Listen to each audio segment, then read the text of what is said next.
Mari kita sama-sama mengkaji kitab Minhajul Abidin karya Abi Hamid Muhammad bin Muhammad Al-Ghazali.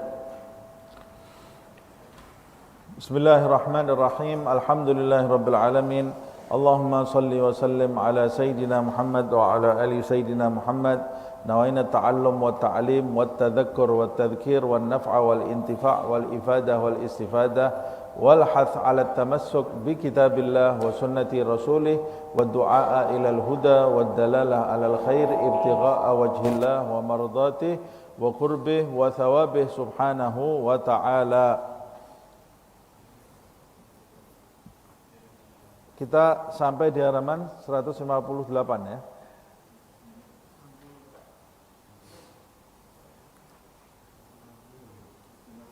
160. Ya, 160.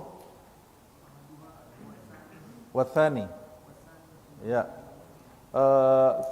Pada pertemuan yang lalu kita membahas bahwa di antara gangguan bagi seorang salik yang mau mendekatkan diri kepada Allah Subhanahu wa taala adalah masalah nafkah hidup. Masalah nafkah hidup. Makanya kemudian Imam Ghazali menjelaskan kepada kita apa yang menjadikan nafkah itu mengganggu. Dijelaskan oleh Imam Ghazali dan sudah kita bahas, dan tidak ada obat bagi gangguan itu kecuali tawakal, pasrah, tawakal kepada Allah Subhanahu wa taala, percaya kepada Allah Subhanahu wa taala. Dan kita sudah bahas yang dimaksud tawakal itu tentunya bukan berpangku tangan. Beda orang berpangku tangan dengan orang yang bertawakal. Orang yang bertawakal adalah orang yang berikhtiar sekuat tenaga dan kemudian memasrahkan hasilnya kepada Allah Subhanahu wa taala. Percaya kepada Allah Subhanahu wa taala termasuk bagian dari tawakal. Pada pertemuan yang terakhir Imam Ghazali mengatakan kepada kita, fa in qulta fa akhbirna ma haqiqatut tawakkul wa hukmuhu wa ma yalzimul abda minhu min amri rizq. Jika engkau bertanya kepadaku, jelaskan kepadaku tentang hakikat tawakal itu dan ketentuannya, begitu juga apa yang menjadikan seorang hamba itu harus menyandang sifat tawakal dalam masalah rezekinya. Imam Ghazali kemudian menjelaskan bahwa sebetulnya tawakal itu penjelasannya terbagi menjadi 4 bagian. Yang pertama penjelasan yang berkaitan dengan lafadz tawakal itu sendiri. Yang kedua berkaitan dengan posisi tawakal di dalam hidup seseorang atau di dalam agama. Kemudian batasan-batasan tawakal. Yang keempat mengenai penjagaan, menjaga sifat tersebut. Yang sudah kita bahas adalah tawakal secara lafadz gitu ya. Ini sudah kita bahas ya, secara lafadz. Kemudian kita membahas berikutnya posisi tawakal itu. Ini belum. Yang pertama, wa ammal maudhi', sedangkan posisi tawakal, fa'lam anna tawakkula ismun mutlaqun fi thalathati mawadhi'. Sesungguhnya kata tawakal itu terdapat di dalam 4 posisi di dalam hidup seseorang, di dalam kehidupan seseorang.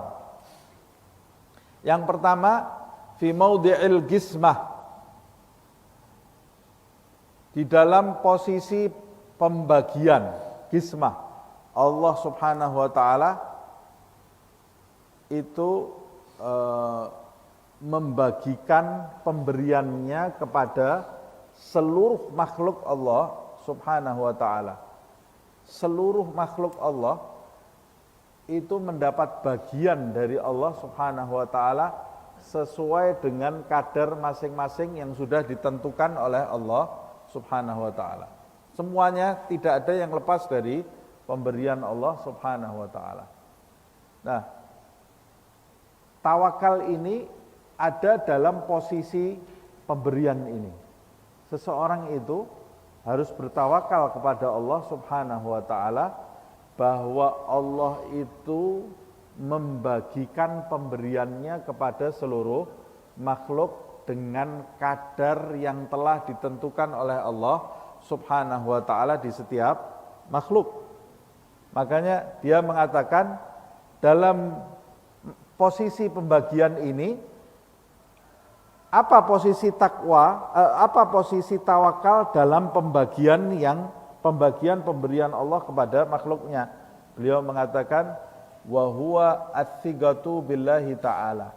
Tawakal dalam hal pemberian ini, yang dimaksud tawakal adalah percaya.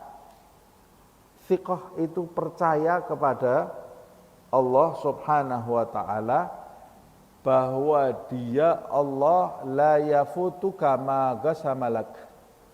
Dia tidak mungkin melewatkan apa yang sudah ingin dia bagikan untuk kamu. Apa yang sudah dibagikan oleh kamu tidak mungkin dihilangkan oleh Allah Subhanahu wa taala. Tidak mungkin dilewatkan kamu dari pembagian tadi. Ini menggunakan fi'il madhi ma ghasama laka, apa yang sudah dibagi untuk kamu. Maksudnya yang sudah dibagi menggunakan fi'il madhi walaupun bagian itu belum sampai ke kita, tapi itu sudah dijatah untuk kamu. Apa yang sudah dijatah oleh Allah untuk kamu, tidak mungkin kamu tidak mendapatkannya. La yafutuk, tidak mungkin terlewat dari kamu. Dari sejak zaman azali, Allah Subhanahu wa taala sudah menentukan jatah kepada setiap makhluknya. Apa yang sudah dijatah untuk kamu, tidak mungkin lari ke orang lain dan tidak mungkin kamu tidak mendapatkannya. Ini makna tawakal dalam hal pemberian Allah Subhanahu wa taala, yaitu percaya bahwa apa yang sudah dibagikan untuk saya oleh Allah tidak mungkin lepas dari tangan saya. Alladzi gusim lak hasilun ladaik. Kata Habib Abdullah bin Ali Al-Haddad, apa yang sudah dibagikan untuk kamu hasilun ladaik, pasti akan datang kepada kamu. Pasti akan datang kepada kamu. Walladzi gusim walladzi li ghairik la yasil ilaik. Dan apa yang sudah dibagikan oleh Allah untuk selain kamu, kamu mau jungkir balik di jalan, mau berusaha seperti apapun, ya tidak mungkin sampai ke kamu. Karena oleh Allah sudah dibagikan untuk selain kamu. Yang sudah dibagikan untuk kamu, tidak mungkin lari kemana-mana. Jadi makna tawakal di sini merasa aman, percaya kepada Allah Subhanahu wa taala. Kalau saya tidak dapat sesuatu di dunia ini, tidak dapat pemberiannya, ya berarti ini tidak dibagikan untuk saya. Tapi kalau pemberian itu, jatah itu oleh Allah ditentukan untuk saya, ya pasti dia akan datang kepada saya. Kalau kita memiliki rasa tawakal seperti ini, hidup kita tenang enggak? Tenang. Ya sudah, kalau saya tidak dapat, ya berarti itu bukan bagian saya. Kalau itu bagian saya, itu pasti akan datang kepada saya. La yaksuru hammuk, kata Habib Abdul Haddad setelah mengucapkan itu, la yaksuru hammuk ma guddir yakun. Kalau sudah begitu, buat apa kamu nih hidup sumpek di dunia ini? Buat apa kamu hidup pikiran, mikir terus? Untuk apa kamu mikir? Mikir sesuatu yang sejak zaman azali sudah dibagi oleh Allah Subhanahu wa taala. Untuk apa kamu pikiri? Yang disebut di sini oleh Habib Abdul Haddad, la yakturu hammuk. Jangan kamu banyak mikir untuk masalah yang sudah dibagi, dijatah oleh Allah. Tapi berikhtiar wajib enggak? Wajib. Mikiri itu hasil, memikirkan hasil dari ikhtiar kita, itu enggak penting. Tidak penting. Yang penting bagi kita hanya apa? Ikhtiar. Hasilnya percaya kepada Allah Subhanahu wa taala Kalau ini sudah ditentukan untuk saya, pasti akan sampai ke saya. Kalau enggak, ya berarti ini sudah sejak zaman azali oleh Allah ditentukan untuk selain saya. Terus kenapa nggak mau ikhtiar? Ya saya ikhtiar hanya menunjukkan antusias, kesungguhan saya kepada Allah Subhanahu wa ta'ala. Adab saya kepada Allah Subhanahu wa ta'ala. Tapi ikhtiar saya, planning saya, catatan saya, siasat saya sama sekali tidak menentukan hasil yang saya dapat, sebab hasil yang saya dapat sudah dibagi oleh Allah sejak zaman azali. Paham? Kalau kita punya hati seperti ini, kita ini nanti tidak akan dibuat pusing oleh hasil. Tidak ketakutan, tidak dibuat pusing oleh hasil. Nah, ini namanya rasa percaya, pasrah kepada Allah Subhanahu wa ta'ala dalam masalah pembagian pemberian. Fa inna hukmahu la yatabaddal. Karena sesungguhnya ketentuan Allah itu tidak bisa diganti lagi. Yang sudah ditentukan Allah, tidak ada yang bisa mengganti. Ana urid, anta turid, wallah yaf'al ma yurid. Saya punya keinginan, kamu juga punya keinginan. Setiap manusia di dunia ini punya keinginan. Tapi yang terjadi di muka bumi ini bukan keinginan saya, bukan keinginan kamu, bukan keinginan manusia. Yang terjadi setiap saat di muka bumi ini pada hakikatnya hanya sesuatu yang diinginkan oleh Allah. Loh, Ustadz, saya kemarin menginginkan sesuatu dan terjadi apa yang saya inginkan.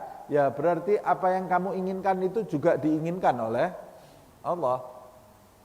Kalau itu tidak diinginkan oleh Allah, apa yang kamu inginkan itu tidak akan terjadi.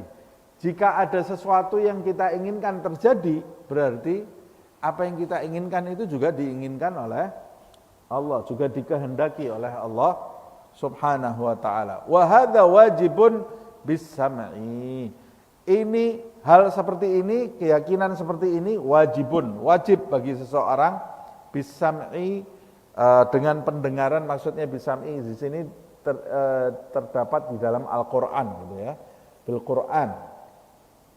Wa tsani, dan yang kedua, posisi tawakal fi maudhi'in nusrah, posisi tawakal dalam masalah pertolongan. Kalau yang tadi dalam masalah pembagian pemberian. Posisi tawakal yang kedua terdapat dalam masalah pertolongan. Kalau pertolongan itu berkaitan dengan problem gitu ya. Jadi di dalam hidup ini kita orang yang dapat jatah banyak pun dari Allah Subhanahu wa ta'ala, dia juga tidak luput dari problem juga ya. Ada problem di dalam kehidupan. Problem kehidupan itu macam-macam. Ada problemnya orang yang sedang sakit, ada problem orang yang sedang terlilit hutang, ada problem orang sedang mengalami musibah, ada problem orang sedang ditindas oleh orang lain, ada problem orang bahkan pertolongan kepada individu sampai pertolongan kepada sekelompok orang atau bahkan kepada satu negeri. Jadi problem itu bisa problem individu, bisa problem keluarga, bisa problem desa, terkena satu desa, bisa problem satu negeri, bisa problem seluruh tempat di muka bumi ini. Contohnya COVID kemarin itu ya. COVID kemarin itu semua segala tempat di penjuru bumi kena problem, terkena musibah. Nah, dalam hal seperti ini kita memerlukan pertolongan. Pertolongan dari siapa? Dari Allah Subhanahu wa ta'ala. Nah, tawakal itu kadang-kadang juga terkait dalam masalah pertolongan dari Allah Subhanahu wa ta'ala. Nah, dalam masalah pertolongan ini tawakal itu bentuknya seperti apa? Kalau dalam masalah pemberian, tawakal itu bentuknya percaya kepada Allah. Kalau dalam masalah pertolongan Allah Subhanahu wa taala, bentuk tawakal itu seperti apa? Wa huwa al-i'timad wal wathaqah bi nasrillahi azza wa jal. Bentuk tawakal itu adalah bersandarnya seorang hamba kepada Allah, bersandar kepada Allah. Ini yang pertama, bersandar kepada Allah, tidak bersandar kepada selain Allah. Siapa yang sakit bersandar kepada selain Allah, stres dia. Kecewa dia. Kok saya tidak sembuh-sembuh dari sakit saya ini? Karena dia tidak bersandar kepada Allah. Siapa yang terlilit hutang bersandar kepada selain Allah, stres. Siapa yang diganggu hidupnya oleh makhluk Allah, dia memohon-mohon pertolongan kepada selain Allah, bersandar kepada selain Allah, stres dia. Karena serba tidak jelas. Yang dia sandari selain Allah itu juga butuh bersandar kepada Allah. Makanya kalau kita bersandar kepada selain Allah, kita sedang bersandar kepada pijakan yang rapuh, sama seperti kita, rapuh juga. Karena kita tidak bersandar kepada zat yang maha kuat. Ini seperti yang saya ceritakan, ujian untuk Nabi Ibrahim waktu dilempar Namrud, datang Jibril mau menyelamatkan, katanya Nabi Ibrahim, amma minka la, amma minallah fabala. Kalau pertolongan dari engkau, wahai Jibril, saya tidak perlu. Dari Allah saya perlu. Jibril ini ya, yang mau nolong ini ya, bukan sembarangan ini ya, tidak perlu kata Ibrahim. Kalau dari Allah, iya.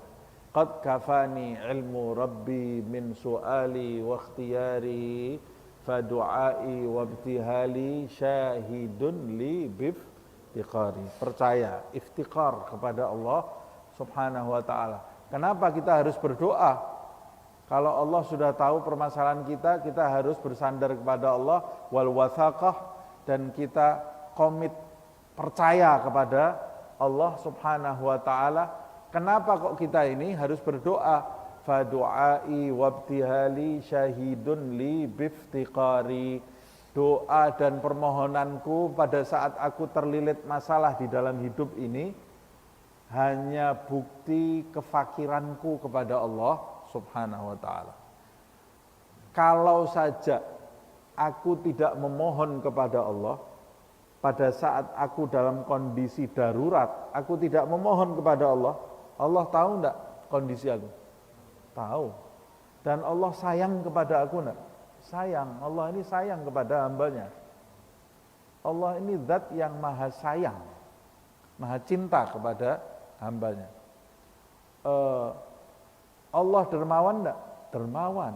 Allah ini maha kasih, maha penyayang. Iya, dia maha kasih, maha penyayang. Allah maha penyembuh enggak? Allah maha penyembuh. Allah maha memberi manfaat enggak? Allah maha memberi manfaat.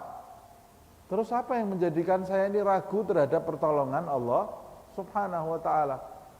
Nah, tawakal di dalam masalah problem, orang kalau sedang memerlukan pertolongan Allah Subhanahu wa taala, tawakal dalam masalah ini artinya bersandar dan yakin Allah pasti akan mendatangkan pertolongan.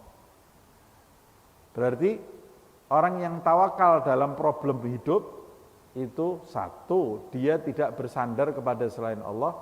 Dua, dia tidak putus asa. Dia tidak putus asa. Problemnya orang ini macam-macam, dan itu diberi contoh oleh Allah di dalam Al-Quran. Problemnya Imran, problemnya Nabi Zakaria, tidak punya anak. Problem itu, sedih dia tidak punya anak. Perlu pertolongan Allah Subhanahu wa taala, ya Allah beri saya anak. Usia istrinya sudah mencapai usia menopause, tidak punya anak. Bisa tidak Allah menolong saya? Bisa, Allah itu maha berkehendak kok. Bisa Allah kalau mau menolong. Kalau Allah mengucapkan kun, fayakun. Allah mengucapkan jadi. Dan Allah tidak perlu dengan ucapan tersebut, itu hanya info saja ke kita ya. Allah kalau mau menjadikan sesuatu, Allah tidak perlu mengatakan kun. Nah, itu cuma kabar buat kita saja.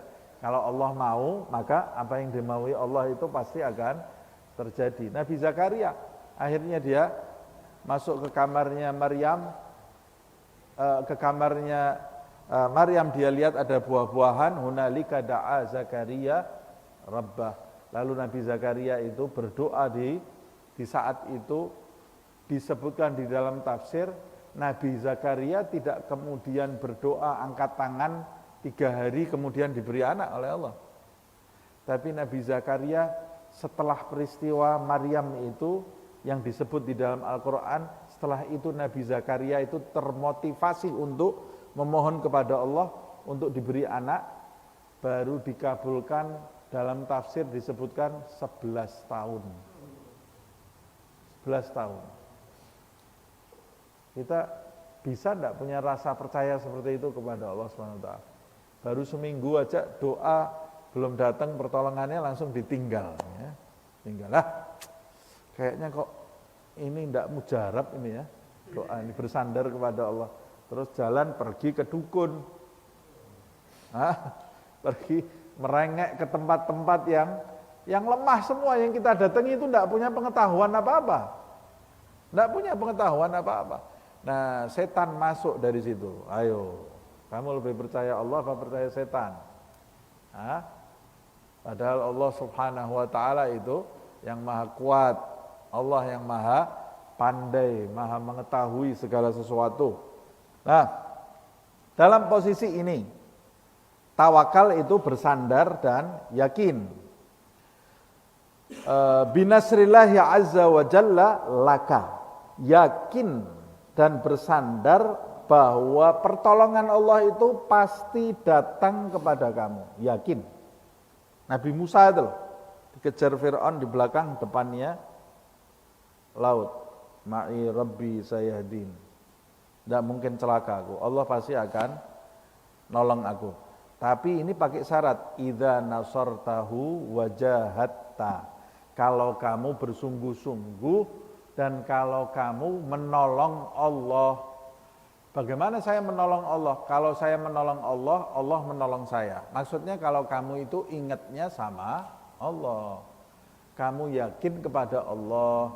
Allah itu kalau ada hambanya yang yakin, Allah pasti akan menurunkan pertolongan kepada hamba tadi. Pertolongan itu kepada hamba itu kadang-kadang bentuknya tidak langsung dia dimentaskan dari masalah. Sebab Allah suka ketika melihat hamba tadi merengek kepada Allah Subhanahu wa taala. Kadang-kadang pertolongan itu diberi oleh Allah Subhanahu wa taala rahmat pada saat dia terkena problem tadi. Pada saat dia terkena problem itu dia nangis, waktu nangis hatinya jadi lebar, bahagia, nangisnya kepada Allah Subhanahu wa taala, hatinya jadi bahagia.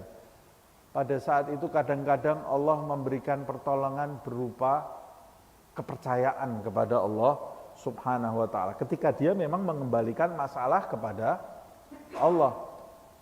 Dan ada kebahagiaan lain. Saya pernah, teman saya ngobrol ke teman saya, diskusi aja gitu ya, waktu dulu di Tarim, sakit gatel tuh, satu kakinya ini gatel semuanya. Tapi teman saya itu bilang, alhamdulillah gatel, saya gatelan ini, alhamdulillah. Saya bilang ke teman saya, loh gatel kok alhamdulillah, saya bilang, sakit gatel tau, seperti alergi gitu. Kok kamu ucapkan alhamdulillah, kata teman saya, loh ya ini soalnya ada nikmatnya di dalam gatel ini. Gimana kok ada nikmatnya?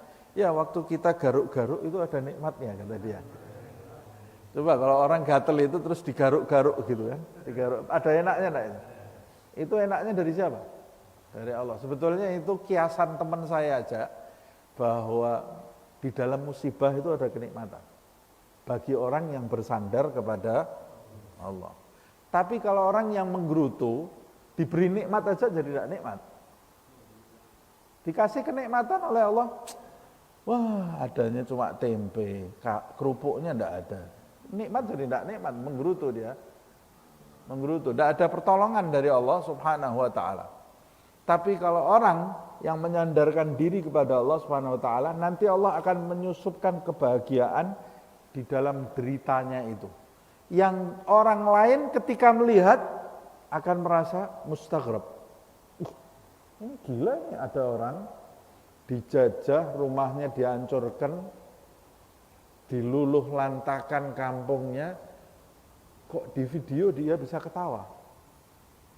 Kenapa bisa ketawa? Nah, Allah Subhanahu wa taala menyusupkan kebahagiaan di dalam dirinya. Ada orang terlilit hutang sampai miliaran, bisa minum teh ketawa. Kok bisa ya? Saya aja tidak punya utang, tidak bisa ketawa hidup saya. Ya karena kepala kamu dengan kepala dia beda. Kepala dia itu, hati dia ini bersandar kepada Allah Subhanahu wa taala.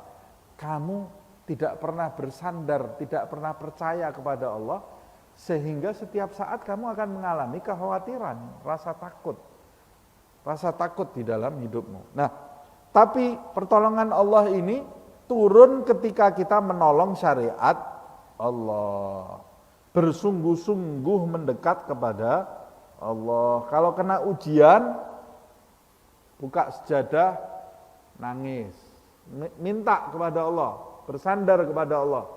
Ini maksudnya menolong syariat Allah Subhanahu wa taala.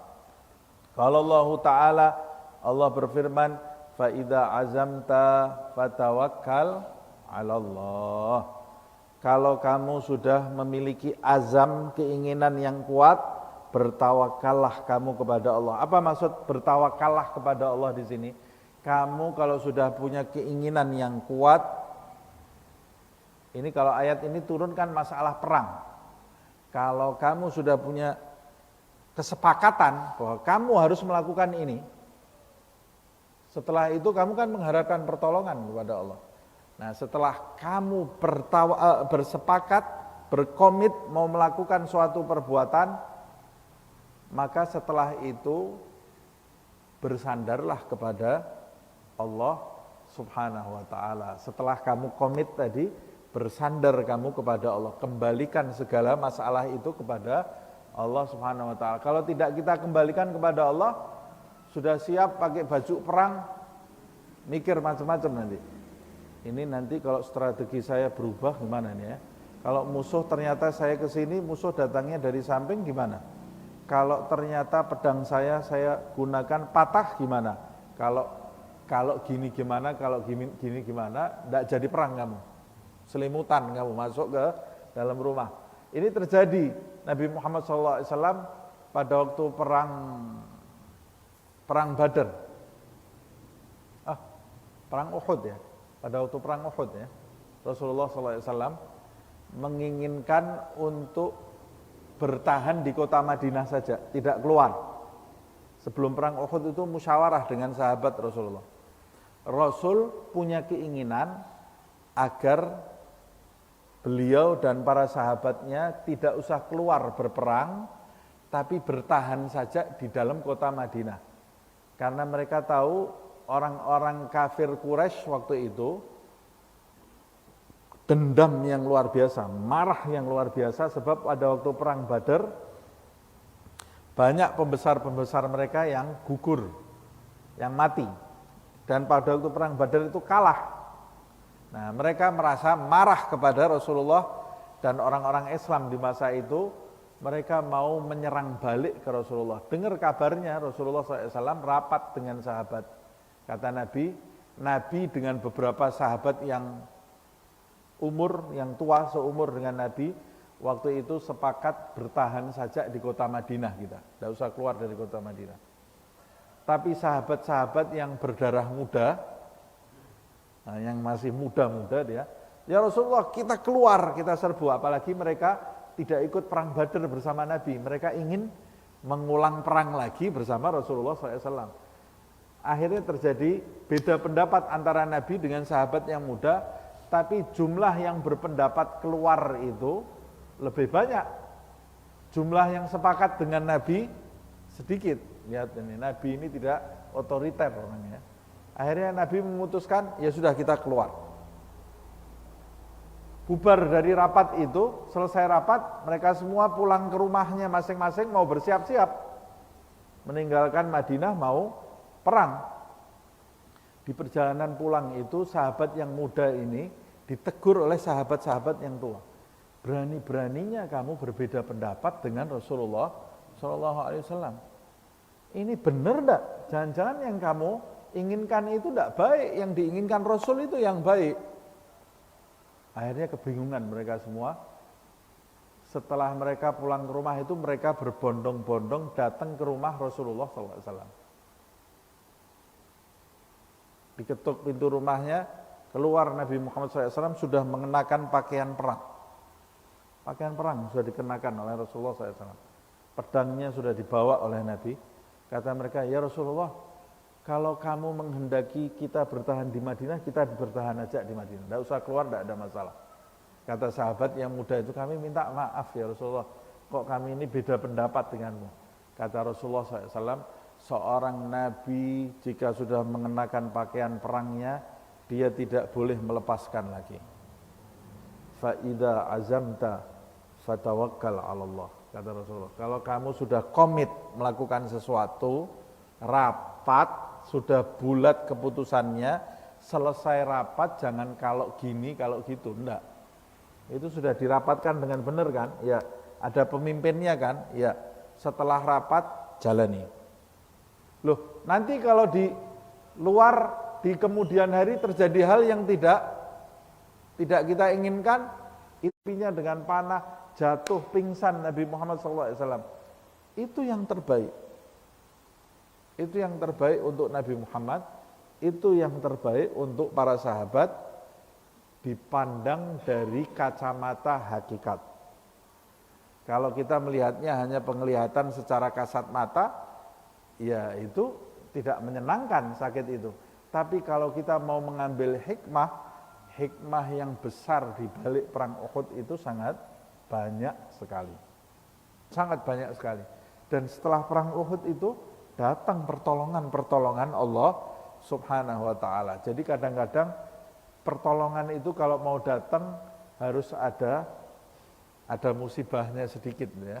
Seperti saudara saya bangun pabrik gagal, bangkrut pabriknya di Solo ini ya. Bangun pabrik lagi, gagal lagi. Bangun pabrik yang ketiga, kebakaran. Ini apa ini? Saya usaha setengah mati mengumpulkan modalnya. Buat ini gagal, buat ini gagal, buat ini kebakaran. Oh, berarti saya harus pindah profesi ini ya. Akhirnya dia buat showroom mobil, berhasil. Berarti ini sama Allah saya ini mau diarahkan untuk buat bisnis yang lain. Manusia itu harus berpikir, harus bermujahadah dan memohon pertolongan kepada Allah, tidak pantang menyerah. Pantang menyerah manusia itu. Manusia yang bertawakal kepada Allah, sebab dia yakin tidak ada jalan buntu di muka bumi ini. Tidak ada jalan buntu. Pertolongan Allah itu pasti datang. Tapi jangan ngatur Allah, tidak boleh ngatur Allah.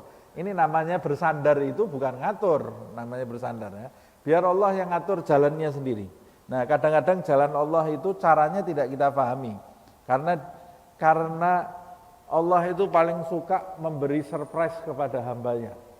Kalau jalannya sudah mulus-mulus saja bisa ditebak sama hambanya, Allah itu tidak senang. Maunya yang surprise gitu ya.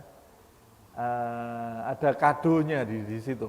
Kita kalau umpamanya diberitahu, bangun pagi kita diberitahu, hari ini kamu ke kantor bakal dapat uang 100 juta. Bahagia enggak kita? Bahagia tuh. Saya ke kantor bakal dapat uang 100 juta. Sudah diberitahu oleh bos saya, ini sudah dikasih tahu. Ya saya bahagia terima itu. Tapi lebih bahagia mana? Kalau saya enggak tahu apa-apa. Saya enggak tahu apa-apa. Jalan ke kantor, sampai sana, tahu bos saya ini memberi hadiah mendadak gitu. 100 juta. Lebih bahagia mana? Lebih bahagia yang kedua ini. Nah, dalam kehidupan sehari-hari kan orang sering begitu. Mau memberikan suatu kebahagiaan kepada orang, orang itu dinangiskan dulu kan. Surprise zaman sekarang ini kan seperti itu kan. Ulang tahun apa-apa itu dibuat bingung dulu dia.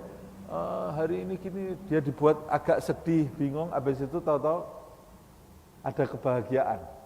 Itu sebetulnya secara psikologis itu kebahagiaannya nanti yang dia rasakan lebih berlipat-lipat. Nah, dalam kehidupan dunia itu seperti itu. Allah membuat kebahagiaan manusia itu kadang-kadang dia ada jalan lubangnya dulu, di kanan, di kiri, lubang, sakitnya kok tidak sembuh-sembuh ini. Sampai dia sudah, ya Allah ini saya sudah di ujung ya Allah. Tahu-tahu tidak ada apa-apa, hilang penyakitnya.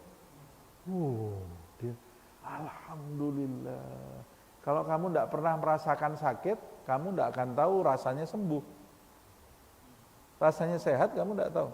Kalau kamu tidak pernah merasakan punya hutang, kamu tidak akan pernah merasakan nikmatnya memberi hutang.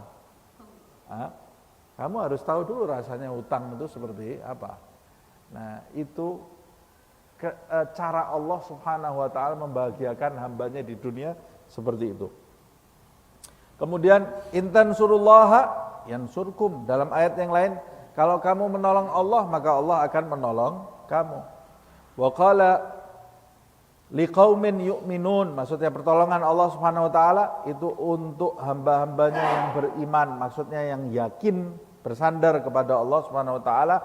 Wa hadza wajibun bil wa'di, dan hal seperti ini adalah hal yang wajib dijanjikan oleh Allah Subhanahu wa taala. Maksudnya seakan-akan gitu ya, Allah itu wajib menolong hambanya gitu. Padahal tidak ada yang bisa mewajibkan Allah Subhanahu wa taala. Jadi ini terkait dengan janji Allah Subhanahu wa taala. Wa tsalits, ini yang terakhir, fi maudhi'ir rizqi wal hajah. Ketawakalan, posisi tawakal dalam permasalahan rezeki dan hajat hidup.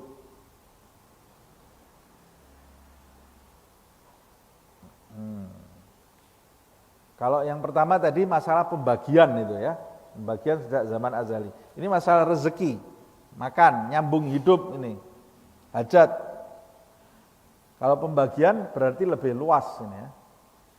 Bi annallaha ta'ala, bagaimana posisi tawakal? Apa makna tawakal dalam masalah rezeki dan hajat hidup ini? Makna tawakal atau posisi tawakal dalam masalah rezeki ini adalah meyakini di dalam hati bahwa Allah Subhanahu wa taala, anallaha taala mutakaffilun bima yugimu bunyataka li khidmatihi. Meyakini di dalam hati bahwa Allah itu adalah kafil kita. Apa makna kafil? Allah itu yang mencukupi keperluan hajat hidup kita. Bunyataka itu maksudnya jasadmu. Fisik kamu ini keperluannya, hidup kamu secara materi itu pasti dipenuhi oleh Allah Subhanahu wa taala li khidmatihi, untuk agar kamu bisa berkhidmat kepadanya. Kita ini kan diperintahkan oleh Allah berkhidmat kepada Allah kan. Nah, jadi tawakal itu maknanya dalam masalah rezeki, saya kan diperintah oleh Allah untuk nyembah Allah. Karena saya diperintah untuk nyembah Allah Subhanahu wa taala, maka pasti Allah Subhanahu wa taala akan menjamin makan saya toh. Pasti dijamin oleh Allah Subhanahu wa taala. Kalau tidak dijamin rezeki saya oleh Allah, ya saya tidak bisa nyembah dia nanti. Saya akan sibuk cari rezeki, tidak bisa menyembah Allah Subhanahu wa taala. Nah, itu makna tawakal di dalam masalah rezeki. Wa tatamakkan bihi min ibadatihi. Allah akan memastikan kamu itu Allah akan memastikan agar kamu itu leluasa dalam beribadah. Dengan cara apa? Dengan cara makan minum kamu pasti akan dicukupi oleh Allah. Kita harus yakin, karena kita ini kan tidak diciptakan untuk mencari rezeki kan? Kita diciptakan untuk apa? Untuk ibadah. Kita tidak diciptakan untuk mencari rezeki. Kalau kita tercipta untuk beribadah, berarti rezeki kita sudah dijamin oleh Allah. Nah, kita harus betul-betul percaya Allah itu yang menjamin makan minum saya, istri saya, anak-anak saya itu adalah Allah, bukan saya. Ini makna tawakal berkaitan dengan rezeki dan hajat hidup. Bahkan di dalam ayat yang lain Allah mengatakan la nas'aluka rizqa. Kami Allah tidak mempertanyakan, tidak minta rezeki kepadamu. Nahnu narzukuk. Kami yang akan memberi rezeki kamu. Berkaitan dengan perintah orang tua untuk perintah seorang suami atau orang tua untuk mengajak keluarganya beribadah, sholat. Wa'mur ahlaka bis shalah. Jadi tugasnya orang tua itu sebetulnya bukan pusing mikiri rezeki anak, tapi tugas orang tua itu sebetulnya pusing memikirkan bagaimana anaknya supaya jadi orang yang sholat, anaknya supaya nyembah Allah. Terus makan minumnya, kata Allah, la nas'aluka rizqa. Saya tidak minta kamu itu rezeki dari kamu, ini beri rezeki anak-anak kamu. Saya tidak minta itu, kata Allah. Ini ayat Quran ini. Saya tidak meminta kamu untuk memberi rezeki kepada anak-anakmu. Nahnu narzukuk. Saya, kata Allah, yang memberi rezeki kamu. Jadi saya disuruh apa ya Allah? Saya punya anak, punya istri. Kamu saya suruh perhatikan sholatnya mereka. Di ayat ini, dari ayat ini, mengandung banyak makna.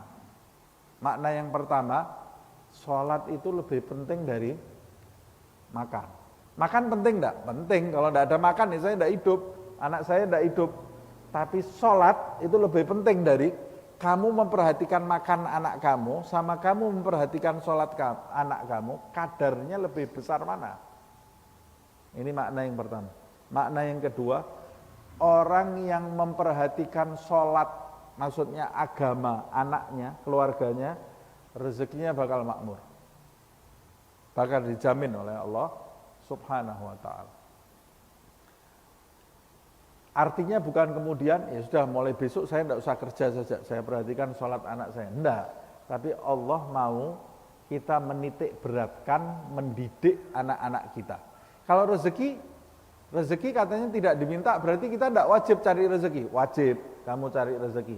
Tapi Allah Subhanahu wa ta'ala mengatakan di dalam ayat tadi, rezekimu itu sudah tak atur, sudah saya atur. Kamu tidak usah pusing.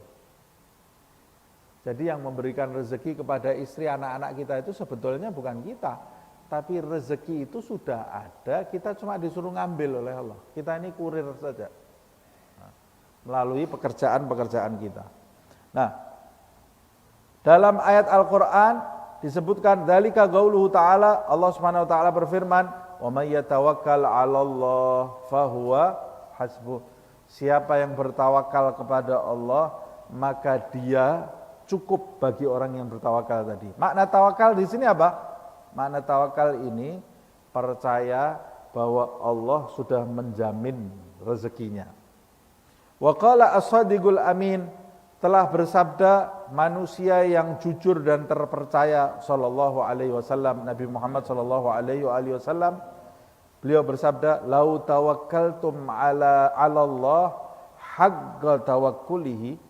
Kalau kalian itu bertawakal kepada Allah dengan sebenar-benar tawakal kepadanya, maksudnya tawakal di sini percaya bahwa Allah sudah menjamin rezeki. Saya ini hidup saya ya ibadah. Kalau rezeki sudah dijamin oleh Allah Subhanahu wa taala. Kalau kalian memiliki tawakal kepada Allah dengan tawakal yang sebenar-benarnya, la razaqakum, maka pasti Allah akan memberi rezeki kepada kalian kama yarzuqut tayra. Seperti Allah telah memberi rezeki kepada burung. Burung itu apa yang dilakukan? Punya pabrik enggak dia? Pabrik enggak punya, planning juga enggak punya dia. Dia juga enggak invest di mana-mana, dia enggak punya rekening di mana-mana. Nah, apa yang dilakukan burung itu? Yang dilakukan burung itu cari sarang, nelor, cari makan. Cari makan seperlunya buat nyambung hidup. Kerjaannya burung itu apa? Ya bertasbih kepada Allah Subhanahu wa taala. Walakin la tafqahuna tasbihahum.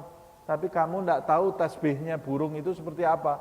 Tasbihnya kambing itu seperti apa. Sapi itu seperti apa. Semuanya sujud, tunduk, tawakal kepada Allah Subhanahu wa taala. Kalau sapi dan kambing itu punya jiwa seperti manusia, maka kita tidak akan mendapati rumput lagi di muka bumi ini, dimonopoli oleh mereka, karena mereka takut nanti kalau tidak saya simpan rumput ini habis ini ya. Padahal kambing itu jalan ke tempat rumput itu ya dia makan sedikit rumput yang dia perlukan, kemudian dia tinggal. Dia tidak khawatir nih rumput ini besok nanti habis rumputnya. Saya tinggal nanti dimakan sama kambing-kambing kampung sebelah, tidak ada. Ya sudah, yang dia perlukan untuk hidup itu diambil, sisanya dia pasrahkan kepada Allah. Manusia diberi akal oleh Allah lebih rendah dari kambing. Tidak pasrah, tidak percaya kalau Allah ini jamin rezekinya, sehingga serakah dia sampai menghabiskan hasil bumi, menimbulkan kekacauan di mana-mana. Semua dikeruk hasil bumi ini. Akhirnya kerusakan di mana-mana. Karena tidak percaya Allah menjamin rezekinya. Kata Rasulullah, kalau kamu bisa tawakal seperti burung aja. Burung itu loh, contoh itu burung itu. Maka Allah pasti akan memberikan rezeki kepadamu seperti Allah memberikan kepada burung. Bagaimana itu? Rezekinya burung itu bentuknya seperti apa? Taghdu khimasan wa taruhu bitanan, kata Rasulullah. Burung itu pergi dari sarangnya himason itu lapar. Dia lapar, keluar dari sarangnya lapar, kembali ke sarangnya kenyang. Kembali ke sarangnya kenyang. Kalau kita ini takut lapar gitu. Bagaimana nanti kalau 2 hari lagi gaji belum masuk gimana? Kalau 3 hari lagi, kalau pabrik nanti ada ini gimana? Kalau ini gini gimana? Kalau gini terus berpikir masalah rezeki. Ya Allah, kamu ini memikirkan sesuatu yang sudah dijamin. Bodoh. Wong sudah dijamin kok dipikirkan. Yang menjamin rezeki kamu itu zat yang maha kaya, maha dermawan, maha baik, maha pengasih, maha penyayang. Kita masih tidak percaya. Tidak percaya gitu ya. Kalah sama kambing, kalah sama sapi, kalah sama burung. Nah, kita kadang-kadang perlu mencontoh anak kita sendiri. Anak kita itu percaya enggak kepada kita? Percaya. Kita bilang, nak, insya Allah nanti kamu makan, saya yang bayar. Pergi nak, nanti jalan-jalan ke restoran, saya yang bayar makannya. Kemudian nanti sekolah, kamu enggak usah mikir biaya nak, kamu belajar yang betul, nanti saya yang bayar uang sekolah kamu. Percaya enggak dia? Percaya kepada kita. Lah kok kita enggak percaya kepada Allah? Kita enggak percaya kepada Allah Subhanahu wa taala. Berarti kita menganggap diri kita itu lebih dermawan dari Allah Subhanahu wa taala. Padahal Allah itu lebih dermawan kepada anak kita daripada kedermawanan kita kepada anak kita. Allah lebih perhatian kepada anak kita dari perhatian kita kepada anak kita. Jadi apa yang harus saya lakukan? Angkat tangan, ya Allah, saya pasrahkan rezeki saya, rezeki istri saya, rezeki anak saya, rezeki orang tua saya, rezeki keluarga saya, rezeki teman-teman saya. Setiap hari ini angkat tangan. Ya Allah, ini saya pasrahkan kepadamu. Kamu yang jamin ya Allah, saya tidak bisa jamin. Lah kamu kok kerja? Ya saya kerja cuma kurir saja. Kamu yang jamin ya Allah. Setiap keluar dari rumah mau kerja, ini letakkan di dalam hati, ya Allah, saya tidak bisa ngasih rezeki anak saya loh. Loh, kamu kan disuruh kerja. Ya saya kerja nih ya Allah, saya kan cuma mau ngambil jatah rezekinya anak saya saja. Kan kamu yang jamin ya Allah. Engkau yang menjamin rezeki saya, engkau yang menjamin rezekinya istri dan anak-anak saya. Ya Allah, beri rezeki. Kalau kita bisa keluar dari rumah seperti ini, keluar lapar, balik kenyang. Seperti burung ini, maksudnya hasil apa yang kita inginkan. Nah, ini rasa tawakal ini yang sudah tidak ada ini ya. Wa hadza fardun lazimun lil 'abdi bidalilil aqli wasyar'i jami'an. Nah, tawakal yang seperti ini tawakal yang wajib dan diharuskan bagi setiap hamba dengan dalil akli, logika, dan juga dalil nakli, syar'i.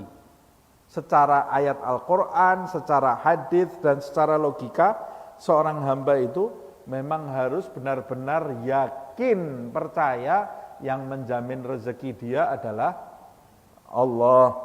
Wa hadha huwal ashhur wal aghlab minhu. A'ani at-tawakkal fi mawdi'ir rizki. Nah, dan tawakal yang paling sering terjadi di dalam hidup seseorang itu adalah tawakal yang berkaitan dengan posisi yang ketiga ini, yaitu tawakal dalam posisi rezeki. Dalam posisi rezeki. Nah, wa huwa al-maqsud min hadzal fasli. Dan inilah yang nanti akan kita bahas di dalam pasal ini. Jadi pasal tawakal itu ada di 3 posisi, yaitu dalam pembagian jatah, yang kedua dalam pertolongan, yang ketiga dalam masalah rezeki dan hajat hidup. Yang masalah rezeki dan hajat hidup ini yang paling sering mengganggu orang dalam mendekat kepada Allah Subhanahu wa ta'ala. Itu yang paling sering mengganggu. Karena kalau sakit itu kan tidak terus-terusan. Tapi kalau rezeki ini yang diperlukan terus setiap hari. Makan minum ini yang diperlukan terus setiap hari. Nah, ini kata Imam Ghazali yang akan kita bahas di dalam bab ini adalah tawakal mengenai masalah hajat hidup ini. Fa maudhi'u tawakkul idzan huwa ar-rizqi.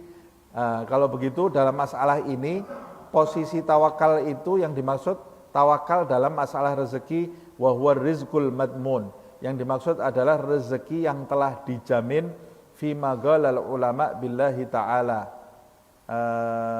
Wa innama yattadihu laka hadza bayan aqsamir rizq. Nah, sesuai dengan apa yang disebutkan oleh para ulama, nanti akan lebih luas apa yang disebutkan ulama tentang tawakal dalam masalah rezeki ini yang dibagi oleh ulama dalam beberapa bagian.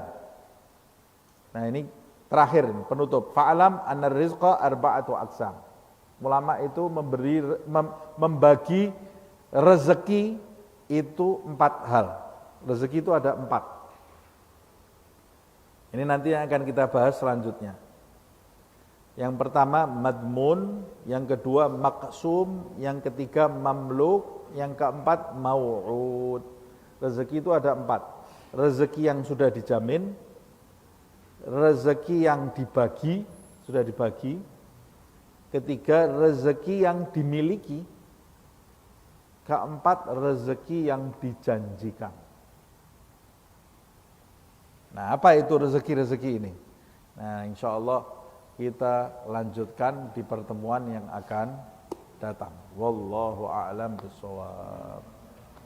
Ya Rabbana a'tarafna bi annana nagtarafna wa annana asrafna ala ladha ashrafna fatub alaina tauba taghsil li kulli hauba wastur lana al-aurati wa aminir rawati waghfir li walidina rabbi wa mauludina wal ahli wal ikhwani wa sairil khillani wa kulli dhi mahabba aw jiratin aw suhba wal muslimina ajma' amin rabbi isma' fadlan wa judan manna la biktisabin minna bil mustafa ar-rasuli nahdha bi kulli suli بالمصطفى الرسول نحظى بكل سول بالمصطفى الرسول نحظى بكل سول صلى وسلم ربي عليه عد الحب وآله والصحب عداد طش الصحب والحمد للإله fil bad'i wat tanahi. Sedikit kesimpulan dari apa yang kita bahas supaya kita tidak salah paham. Jadi yang dimaksud tawakal dalam masalah rezeki ini bukan kita tidak bekerja, tapi yang dimaksud tawakal dalam masalah rezeki dan hajat hidup itu adalah bagaimana kita bekerja, berikhtiar dengan kepala yang dingin, dengan kepala yang yakin bahwa Allah penjamin rezeki kita, bukan bekerja dengan rasa takut, rasa khawatir kita ini hidup miskin. Itu sangat beda, jauh berbeda. Mungkin sama-sama giat kerjaannya, tapi dengan hati, yang satu dengan hati yang tenang, yang satu lagi dengan hati yang dipenuhi rasa takut masalah hajat hidup. Kalau kita punya rasa takut terhadap hajat hidup, terhadap makan dan minum, ketahuilah itu berasal dari bisikan setan. Asy-syaitan ya'idukumul faqra. Setan itu membisikkan kefakiran kepada kamu. Kalau orang-orang aulia Allah Subhanahu wa taala, la khaufun alaihim walahum, tidak punya rasa takut terhadap masalah dunia ini, rasa khawatir terhadap dunia ini tidak ada. Tidak dibuat risau, ya. Nah, mudah-mudahan kita tergolong wali-walinya Allah Subhanahu wa taala yang punya rasa percaya dan tawakal kepada Allah. Subhanakallahumma wa bihamdika asyhadu an la ilaha illa anta astaghfiruka wa atubu ilaik.